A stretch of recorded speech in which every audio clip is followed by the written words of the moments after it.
إبراهيم وعلى آل إبراهيم إنك حميد مجيد اللهم بارك على محمد وعلى آل محمد كما باركت على إبراهيم وعلى آل إبراهيم إنك حميد مجيد صلى الله على النبي الأمي وآله وأصحابه صلى الله عليه وسلم صلاة وسلام عليك يا رسول الله الصلاة والسلام عليك يا رحمة للعالمين وعلى آلك وأصحابك يا شفيع المذنبين سیدنا امام حسن مجتبی اور سیدنا امام حسین سید الشہداء رضی اللہ تعالیٰ عنہما، ان دونوں کی ذات مبارکہ کو جب ہم ایک ساتھ ملقب کرتے ہیں، ایک ساتھ ان کو یاد کرتے ہیں تو لفظ حسنین سے یاد کرتے ہیں۔ حسنین یہ عربی زبان میں تثنیہ کا صیغہ ہے، اس سے مراد دو ذاتیں ہیں۔ لفظ حسنین سے مراد دو ذاتیں ہیں، سیدنا امام حسن مجتبی اور سیدنا امام حسین۔ نبی اکرم صلی اللہ تعالیٰ علیہ وسلم کی ذات اطہر سے آپ کے ان دونوں شہزادوں کو اور نواسوں کو جو فیض ملا ہے وہ اہل بیت اطہار میں کسی اور کو نصیب نہیں ہوا۔ اللہ تعالیٰ نے ظاہر میں بھی اور باطن میں بھی ان دونوں شہزادوں کو حضور صلی اللہ علیہ وسلم کا عکس جمیل فرما دیا۔ ظاہر میں بھی حضور کا عکس تھے کہ جب ان کے چہروں کا دیدار کیا جاتا تھا تو حضور اکرم صلی اللہ تعالیٰ علیہ وسلم کے خد و خال، آپ کے چہرے مبارک کا نور ان کے چہروں میں چھلکتا تھا۔ ان کا مجسم پہ کر سر اقدس سے لے کر قدمین شریفین تک حضور اکرم صلی اللہ علیہ وسلم کی تصویر تھے، آپ کے ہم شکل تھے، آپ کے ہم صورت تھے۔ یہ ظاہراً حضور کے ساتھ ان کا عکس کا تعلق تھا۔ باطن میں بھی حضور کا عکس تھے کہ نبی اکرم صلی اللہ علیہ وسلم کے اخلاق کریمانہ، آپ کا رکھ رکھاؤ، آپ کا بولنا، گفتگو فرمانا، آپ کا چلنا، آپ کا بیٹھنا، آپ کا کسی کے ساتھ تبسم فرمانا، کسی پر کرم نوازی فرمانا، کسی کو معاف فرما دینا، یہ ساری خوبیاں اور عادتیں آپ صلی اللہ علیہ وسلم کی ان دونوں شہزادوں میں سیدہ کائنات کی نسبت سے ان شہزادوں میں منتقل ہو چکی تھیں۔ سیدہ کائنات کے بارے میں تو ہم سب بار بار سنتے رہتے ہیں۔ سیدہ ام المؤمنین عائشہ صدیقہ فرماتی ہیں کہ ایک بار آپ صلی اللہ علیہ وسلم تشریف فرما تھے کہ آپ کی صاحبزادی سیدہ فاطمہ حاضر ہوئیں اور ان کا چلنا ہو بہو رسول اللہ صلی اللہ علیہ وسلم کا چلنا تھا۔ ان کا اٹھنا بیٹھنا، نشست و برخاست کا انداز، سیدہ کائنات کی نشست و برخاست کا انداز، اٹھنے بیٹھنے کا انداز ہو بہو رسول اللہ صلی اللہ علیہ وسلم کی طرح تھا۔ آپ صلی اللہ علیہ وسلم ان کے استقبال کے لیے کھڑے ہو جاتے ہیں اور استقبال کے لیے آگے بڑھ جاتے ہیں اور ان کو آگے ہو کر استقبال کرتے ہیں، اپنے رحمت والی باہوں میں ان کو لے کر اپنے ساتھ جہاں آپ بیٹھتے ہیں وہیں اپنے ساتھ بٹھاتے ہیں۔ تو سیدہ کائنات کا حضور اکرم صلی اللہ علیہ وسلم کا ہم صورت ہونا اور ہم معنی ہونا یہ تو بالکل واضح ہے۔ یہ شان اللہ تعالی نے حسنین کریمین کو بھی عطا فرمائی۔ آج کے درس کا عنوان یہ ہے کہ حسنین کریمین اللہ کے پیارے ہیں۔ حسنین کریمین اللہ کے پیارے ہیں، اللہ کے حبیب کے بھی پیارے ہیں اور اللہ کے بھی پیارے ہیں۔ ایسا نہیں کہ حضور اکرم صلی اللہ علیہ وسلم کے پیارے ہیں، آپ صلی اللہ علیہ وسلم چونکہ ان سے محبت کرتے ہیں تو اللہ بھی ان سے محبت کرتا ہے۔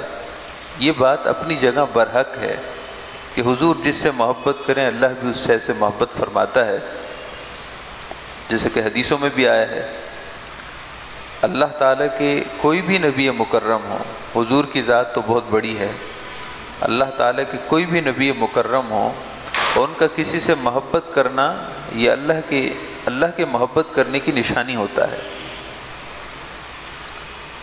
تو یہ بات یقیناً برحق ہے کہ حضور کے محبت کرنے پر اللہ کی محبت، اللہ تعالیٰ کی محبت میں اور زیادہ حسنین کریمین کو کمال اور درجہ ملا ہوگا، مگر اس سے ہٹ کر یہ بات سمجھنی ہے کہ حسنین کریمین خود اللہ تعالیٰ کی بارگاہ میں بھی محبوب اور پیارے ہیں، اللہ ان سے محبت فرماتا ہے، اور یہ محبت ازل سے ہے۔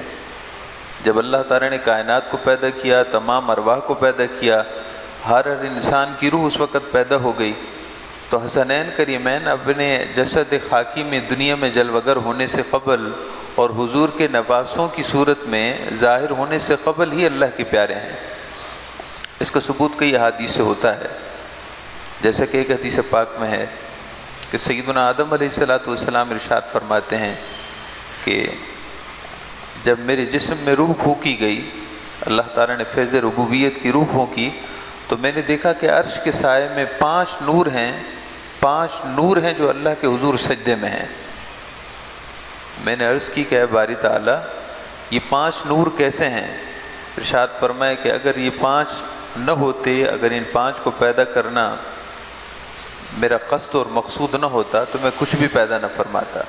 پھر اس میں تفضیل ہے کہ نہ میں آسمانوں کو پیدا فرماتا، نہ زمین کو، نہ عرش کو، نہ کرسی کو، حتیٰ کہ اے آدم علیہ السلام آپ کو بھی پیدا نہ کرتا۔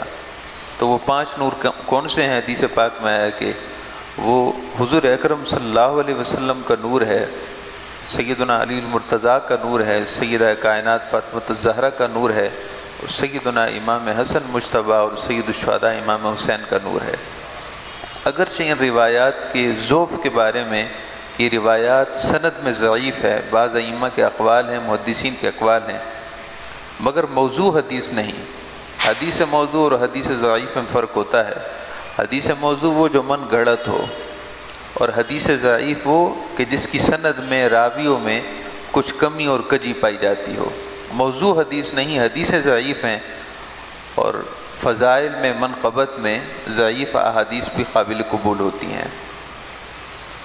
اللہ تعالیٰ نے حسنین کریمین کو اپنی محبوبیت عطا فرمائی۔ یہ اللہ کے محبوب ہیں، اللہ کے پیارے ہیں۔ ان کے نانا جان بھی اللہ کے محبوب اور حبیب ہیں، اور یہ نواسے بھی حضور کے صدقے اللہ کے حبیب اور اللہ کے محبوب ہیں۔ اس کی سب سے بڑی نشانی یہ ہے، باقی حدیث جو دعاؤں کی صورت میں ہیں وہ تو اپنی جگہ ہیں، وہ بعد میں ذکر ہوں گی۔ اس کی سب سے بڑی نشانی یہ ہے کہ اللہ جس کو اپنا محبوب بناتا ہے، جس کو اپنا پیارا بناتا ہے، اس سے دین کے کام زیادہ لیتا ہے۔ یہ ایک بڑی نشانی ہے۔ اللہ تعالیٰ جس سے اپنے دین کے کام زیادہ لے اور دین اسلام کی خدمت اس سے زیادہ لے، یہ نشانی ہے اس بات کی کہ وہ اللہ کی بارگاہ میں پیارا ہے، اللہ اسے محبت فرماتا ہے۔ حدیث پاک میں ہے کہ من یرد اللہ بہ خیرا یفقہہ فی الدین، اللہ تعالیٰ جس کے بارے میں خیر کا ارادہ فرما لے، اللہ تعالیٰ کا ارادہ اس کے بارے میں خیر اور بھلائی عطا کرنے کا ہو جائے، اللہ تعالیٰ اسے دین کی سمجھ عطا کرتا ہے۔ تو دین کی سمجھ عطا کرنا یہ نشانی ہے اس بات کی اللہ اس کے لیے خیر کا ارادہ فرماتا ہے۔ اور آپ بتائیے کہ اللہ تعالیٰ جس کے بارے میں خیر کا ارادہ فرمائے، کیا اللہ اس کو ناپسند فرماتا ہوگا؟ معاذ اللہ ثم معاذ اللہ۔ خیر کا ارادہ فرما لینا اس بات کی نشانی ہے کہ اللہ اسے محبت فرماتا ہے۔ اب تھوڑا سا ہم جائزہ لیں گے حسنین کریمین کی دینی خدمات کے بارے میں، اور اس تفصیل بیان کرنے سے قبل 2 جملوں میں یہ بات سن لیجئے کہ عالم اسلام کا دینی نظام ہے یا روحانی نظام ہے؟ عالم اسلام کا دینی اور ظاہری نظام ہے یا روحانی نظام ہے؟ معاشرتی نظام ہو یا معاشی نظام ہو، اور اسی طرح روحانی نظام ہو، وہ سب کا سب اپنی بقا میں برقرار رہنے میں اسی گھرانے کے مرہون منت ہے۔ اہل بیت اطہار، حضور کے گھرانے کے صدقے دین قائم ہے، حضور کے گھرانے کے صدقے نظام روحانیت قائم ہے، حضور کے گھرانے کے صدقے روحانیت کی سلسلہ قادریہ ہو، چشتیہ ہو، نقشبندیہ، سہروردیہ، روحانیت کا اگر ہمیں قطرہ بھی نصیب ہے تو وہ اس گھرانے کے صدقے نصیب ہے۔ یہ تو روحانی نظام ہے، سلاسل کو کون نہیں جانتا؟ تمام سلاسل سیدنا علی مرتضیٰ رضی اللہ تعالی عنہ، تمام سلاسل ایک نہروں کی طرح ہیں، اور یہ نہریں جہاں سے نکلتی ہیں، ان نہروں کا منبع، ان نہروں کے نکلنے کی جگہ وہ مرکز ولایت سیدنا علی مرتضیٰ ہے۔ صوفیاء کا اس بات میں کوئی اختلاف نہیں ہے کہ سیدنا علی مرتضیٰ مرکز الولایت ہیں۔ ولایت، اللہ کی دوستی، اللہ کا قرب کی ساری نہریں جس جگہ سے صادر ہو رہی ہیں، جو ان کا مصدر ہے، نکلنے کی جگہ ہے، جو منبع ہے، وہ صرف اور صرف سیدنا علی کرم اللہ تعالی وجہ الکریم کی ذات ہے۔ اور سیدنا علی مرتضیٰ کے بعد پھر حسنین کریمین اس مرتبے پر فائز ہیں۔ تو روحانی نظام تو یقیناً انہی کے صدقے قائم و دائم ہے۔ فقہی نظام، علم کا نظام، عمل کا نظام، یہ بھی اسی گھرانے کے مرہون منت ہے۔ 4 فقہی امام ہیں کہ فقہ، مسئلے، مسائل، دین، ظاہری دین، نماز، روزہ، زکوٰۃ، حج، اس کے مسائل کیا ہیں، جزیات کیا ہیں، احکامات کیا ہیں، یقیناً یہ 4 امام، فقہ کے 4 امام، سیدنا امام اعظم امام ابو حنیفہ، سیدنا امام مالک، سیدنا امام شافعی، سیدنا امام احمد بن حنبل، یہ 4 امام ہیں جنہوں نے اس عمارت کو سنبھالا۔ شریعت اور ظاہری دین، شرعی احکامات، یہ انہی 4 ستونوں پر قائم ہے، ان 4 ہستیوں پر جن کے ابھی نام لیے۔ ان کو ائمہ اربعہ کہا جاتا ہے، 4 امام۔ ان کو ائمہ فقہ بھی کہا جاتا ہے، فقہ بھی کہا جاتا ہے کہ یہ فقہ اور مسئلے، مسائل، احکامات، یہ اس کے امام ہیں۔ ان 4 اماموں کو جو علم کی خیرات ملی، ان 4 اماموں نے جو دین کی خدمت کی، وہ سب کا سب اہل بیت اطہار سے ان کو عطا ہوا ہے۔ سیدنا امام اعظم امام ابو حنیفہ رحمۃ اللہ تعالی علیہ، یہ سیدنا امام جعفر صادق کے فیض یافتہ ہیں۔ علم تو آپ نے مختلف اور ائمہ سے بھی پڑھا، لیکن آپ خود فرمایا کرتے تھے کہ جب امام جعفر الصادق رضی اللہ تعالیٰ عنہ، یہ امام زین العابدین کے صاحبزادے ہیں، امام جعفر الصادق، اور امام زین العابدین امام حسین رضی اللہ تعالیٰ عنہ کے صاحبزادے ہیں۔ ارشاد فرمایا امام اعظم امام ابو حنیفہ نے کہ علم تو ہم نے بہت سے ائمہ سے پڑھا، لیکن جب علم میں برکتیں نصیب ہوئیں تو وہ صدقہ ہے سیدنا امام جعفر الصادق کی خدمت میں بیٹھنے کا۔ آپ کی خدمت میں بیٹھنے، آپ کی صحبت کی برکتوں سے اس علم میں برکتیں عطا ہو گئیں، اس علم کو اللہ تعالی نے وسعت دے دی۔ اور پھر امام اعظم امام ابو حنیفہ کی شان یہ ہو گئی کہ لوگ کہا کرتے تھے کہ اگر ایک پلر کو اور ایک ستون کو اگر دلائل کی بنیاد پر یہ سونا ثابت کرنا چاہیں تو اس کو سونا بھی ثابت کر دیں۔ دلائل اور علم کی اس قدر انبار اور ذہن اس قدر حاضر رہتا، اللہ تعالی نے ذہن میں وہ روحانی برکتیں عطا کر دیں کہ ان کے سامنے بڑے سے بڑا دانا شخص بھی دم بخود ہو جاتا اور خاموش ہو جاتا تھا۔ کئی بیک وقت علماء اہل علم ان کے سامنے حاضر ہوتے مگر خاموش ہو جاتے۔ ان کو اللہ تعالی نے علم و فضل کا ایسا دریا بنا دیا، اور یہ کس کے صدقے بنے؟ امام جعفر الصادق کے۔ اسی طرح سیدنا امام مالک 4 اماموں میں سے ہیں، آپ بھی امام جعفر الصادق کے شاگردوں میں سے ہیں، فیض یافتہ ہیں۔ سیدنا امام شافعی رحمۃ اللہ علیہ امام موسیٰ کاظم کے شاگرد ہیں، ان کے فیض یافتہ ہیں۔ علم تو کئی ائمہ سے پڑھا، ائمہ حدیث سے پڑھا، لیکن جب علم کو برکتیں عطا ہوئیں تو وہ امام موسیٰ کاظم کی نگاہ فیض سے، ان کے نگاہ کرم سے، ان کی صحبت کے صدقے۔ امام موسیٰ کاظم بھی ائمہ اہل بیت میں سے 12 اماموں سے ایک امام ہیں۔ سیدنا امام جعفر الصادق کے صاحبزادے، سیدنا امام زین العابدین کے صاحبزادے امام محمد باقر ہیں، درمیان میں غلطی سے کچھ اور کہہ گیا تھا۔ سیدنا امام زین العابدین کے صاحبزادے امام محمد باقر، امام محمد باقر کے صاحبزادے امام جعفر الصادق، امام جعفر کے صاحبزادے امام موسیٰ کاظم۔ امام موسیٰ کاظم نے اپنے فیض، اپنے روحانیت کا فیض عطا فرمائے امام شافعی کو۔ یہی وجہ ہے کہ امام شافعی کو اہل بیت اطہار سے بے پناہ محبت تھی۔ امام شافعی رحمۃ اللہ علیہ نے اہل بیت کے حق میں اتنے قصائد و اتنی تعریفی کلمات کہے کہ بعض شدت پسند لوگوں نے اور بعض تنگی نظر رکھنے والے لوگوں نے ان کو اہل سنت سے خارج سمجھا۔ آپ نے فرمایا کہ میں اہل سنت سے ہوں، اگر اہل بیت اطہار کی تعریف کرنا اس کو تم شیعیت سمجھتے ہو اور اس کو تم رفض کہتے ہو کہ یہ رفض ہے، تو پھر بھلے رفض کہتے رہو، یہ تو اسلام کی بنیاد ہے، اس حضور کی تعلیمات میں سے ہے کہ میرے اہل بیت سے محبت کرو۔ تو بہرحال امام شافعی رحمۃ اللہ علیہ امام موسیٰ کاظم کی تربیت یافتہ ہیں اور امام موسیٰ کاظم اہل بیت اطہار میں سے ہیں۔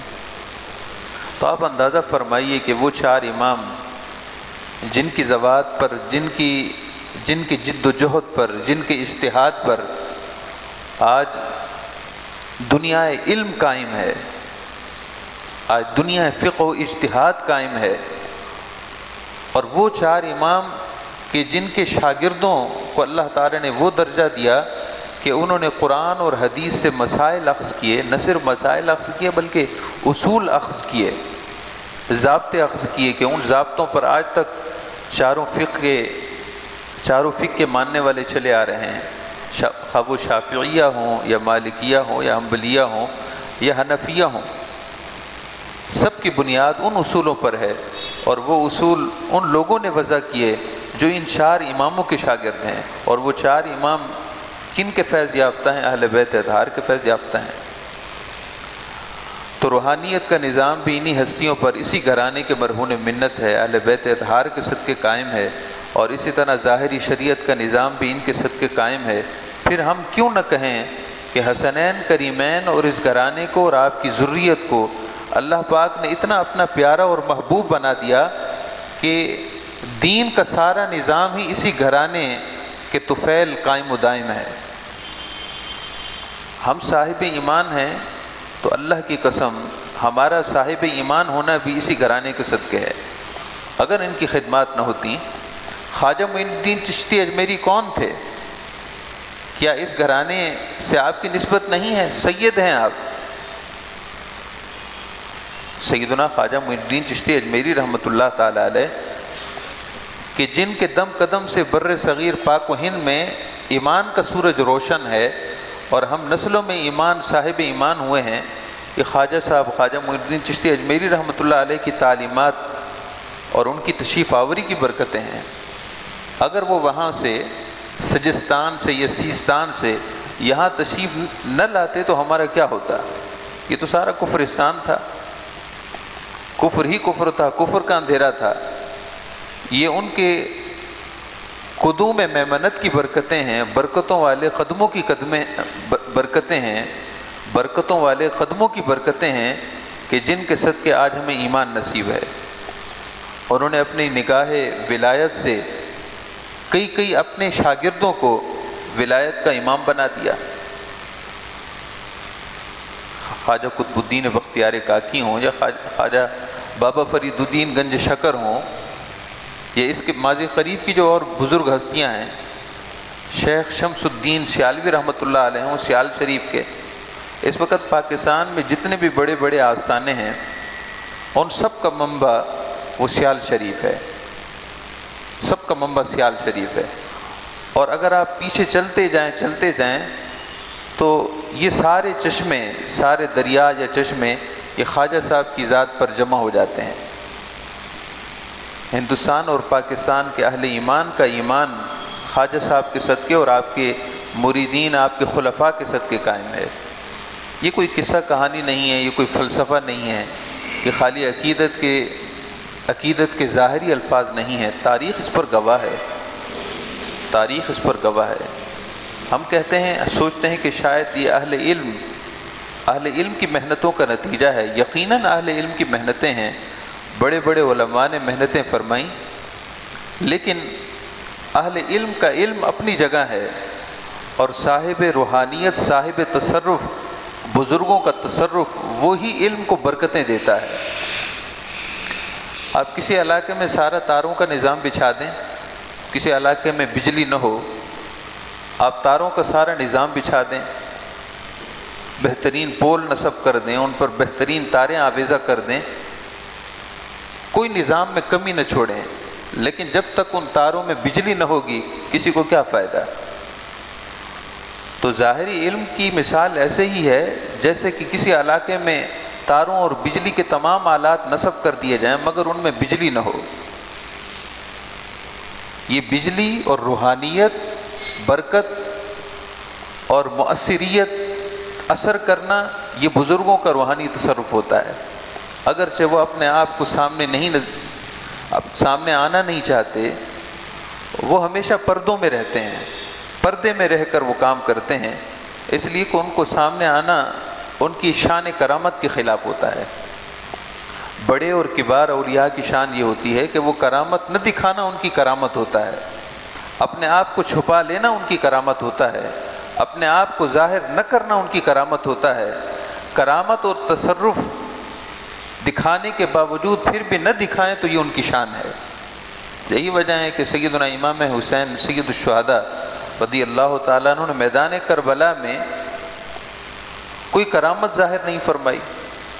لوگ کہتے ہیں کہ داتا صاحب نے تو اتنی کرامتیں آپ کی ذات سے صادر ہوئیں، فلاں بزرگ سے اتنی ہوئیں، فلاں بزرگ سے اتنی ہوئیں، اپنے اپنے مقام اور حال کی بات ہوتی ہے۔ سیدنا امام حسین جس درجے پر فائز تھے وہ مقام رضا تھا، آپ جس درجے پر فائز تھے اور مقام رضا کی جس بلندی پر فائز تھے، اس وقت معاملہ یہی تھا کہ آپ کے لیے کرامت نہ دکھانا آپ کی رضا کی منفرد شان تھی۔ حضور اکرم صلی اللہ تعالی علیہ وسلم کے جد امجد آپ کی اونٹنی اگر بیٹھ گئی، سیدنا حضور اکرم صلی اللہ علیہ وسلم کے اجداد میں غالباً حضرت ہاشم کے بارے میں ہے، کوئی سفر کر رہے تھے، دوران سفر راستہ بھول گئے، قافلے میں اور بھی ساتھ لوگ تھے، راستہ بھول گئے، ایک جگہ پر پڑاؤ ڈالا، دور دور تک پانی نہیں تھا، سب نے عرض کی کہ حضور پانی موجود نہیں، پانی ختم ہو گیا ہے، دور دور تک پانی نظر نہیں آ رہا، کیا ہوگا؟ موت یقینی ہو گئی۔ جناب ہاشم تھے یا حضور کے اجداد میں سے کوئی اور بزرگ تھے، جب ان کی اونٹنی جس جگہ سے اٹھتی ہے اللہ تعالیٰ وہاں سے چشمہ جاری کر دیتا ہے۔ سیدنا اسماعیل علیہ السلام کے قدمین شریفین مبارک ایڑیاں جہاں زمین کو چھو رہی ہوتی ہیں اور زمین کا جو حصہ آپ کی ایڑیوں کی بوسے لے رہا ہوتا ہے، اللہ تعالیٰ وہاں سے چشمہ جاری کر دیتا ہے، اور آج بھی اور قیامت تک یہ چشمہ آب زمزم کا جاری رہے گا۔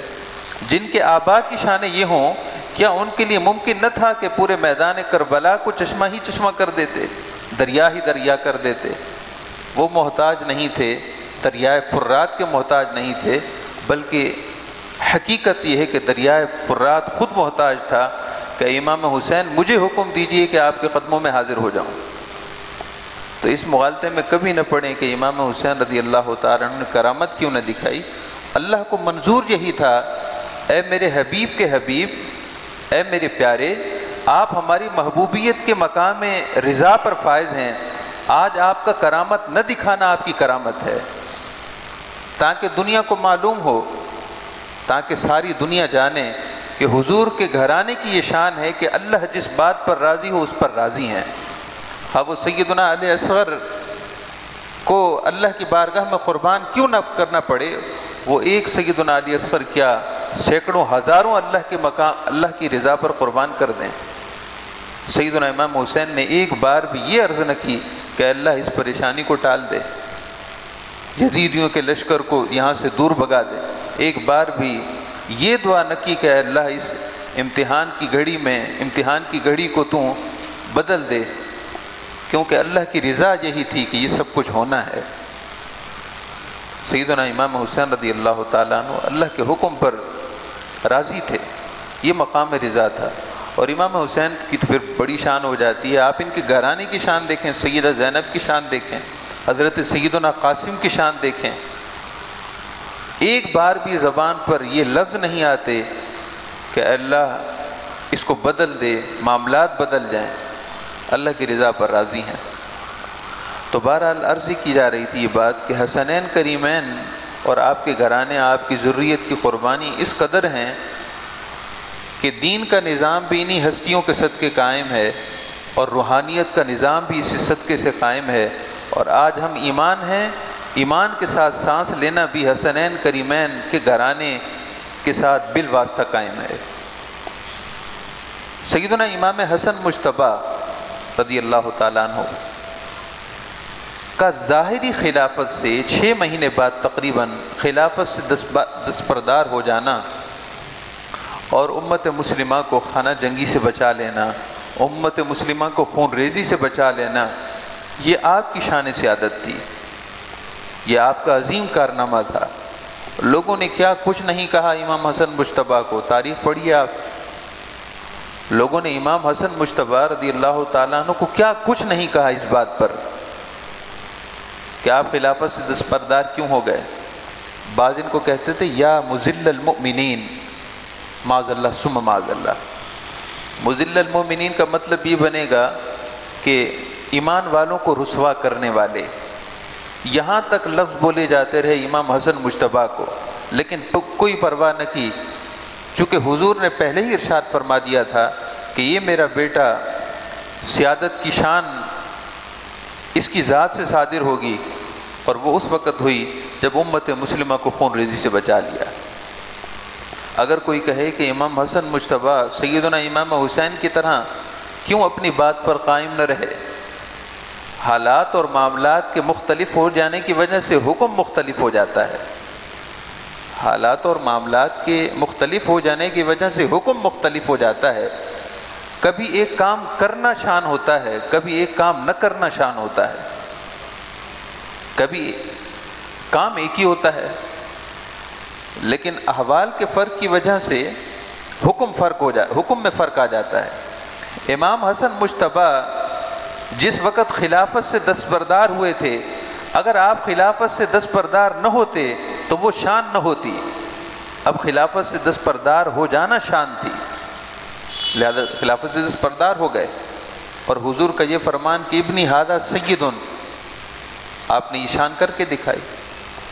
اس وقت آپ کی شان سیادت یہی تھی کہ خلافت سے دستبردار ہو جاتے، چونکہ حالات معاملات ایسے تھے۔ اور جب سیدنا امام حسین رضی اللہ تعالیٰ عنہ میدان کربلا میں ڈٹ گئے، باطل کے مقابلے میں ڈٹ گئے، آپ یزیدیوں کے مقابلے میں ڈٹ گئے، آپ عبید اللہ ابن زیاد اور اس قماش کے لوگوں کے سامنے، اس وقت آپ کا ڈٹ جانا اور اپنا کنبہ شہید کروا دینا، یہ ایک عظیم کارنامہ تھا، یہ ایک عظیم شہادت تھی۔ بعض لوگ سرسری چیزوں کو دیکھتے ہیں، اور سید الشہداء امام حسین رضی اللہ تعالی عنہ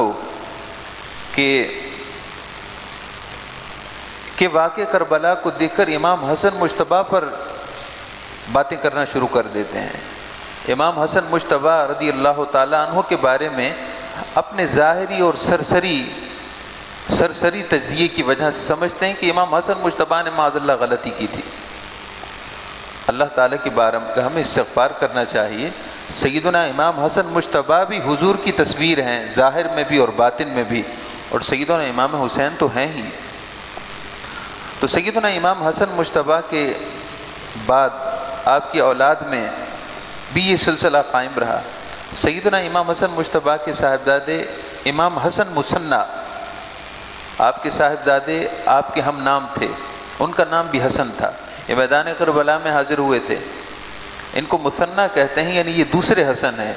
ایک حسن تو وہ حضور کے نواسے امام حسن مجتبیٰ، پھر آپ ان کے بیٹے حسن ہیں تو فرق کرنے کی وجہ سے مثنیٰ کہتے ہیں، امام حسن مثنیٰ۔ میدان کربلا میں تھے مگر بہت زخمی ہو گئے تھے، اور پھر جب واقعہ کربلا کے بعد اہل بیت اطہار کو قید کیا گیا تو عبید اللہ ابن زیاد نے، مروانیوں نے انہیں بھی قید کر لیا۔ کوفہ کے دارالامارات میں جب پہنچے تھے تو حضرت سیدہ اسماء بنت حکیم نے سفارش کی تھی عبید اللہ ابن زیاد ملعون کو کہ ان کو چھوڑ دیا جائے۔ اب اللہ کا کرنا ہوتا ہے، اتنا ظالم شخص اتنے لوگوں کو شہید کر چکا ہو تو اس کے لیے کوئی معمولی سی بات تھی، لیکن اللہ رب العزت جو کرتا ہے وہ ہو کے رہتا ہے۔ چنانچہ بظاہر سبب یہی بنا، اسماء بنت حکیم کی سفارش پر ان کو رہا کر دیا گیا۔ ان کے صاحبزادے ہیں سید محمد نفس الزکیہ، سیدنا امام حسن مصنع کے پوتے ہیں، ان کے پوتے ہیں سید محمد نفس الزکیہ۔ سید محمد نفس الزکیہ، حضرت سید ابراہیم، سید یحییٰ زاہد، یہ سارے امام حسن کی اولاد میں سے ہیں۔ انہوں نے منصور عباسی وغیرہ کے دور حکومت میں ظالمانہ حکومت کے خلاف پھر انہوں نے آواز حق بلند کی تھی، اور پھر ان کے خلاف علم حق بلند کر کے، علم جہاد بلند کر کے سیدنا علی مرتضیٰ رضی اللہ تعالیٰ عنہ کی شان تر و تازہ کر دی تھی۔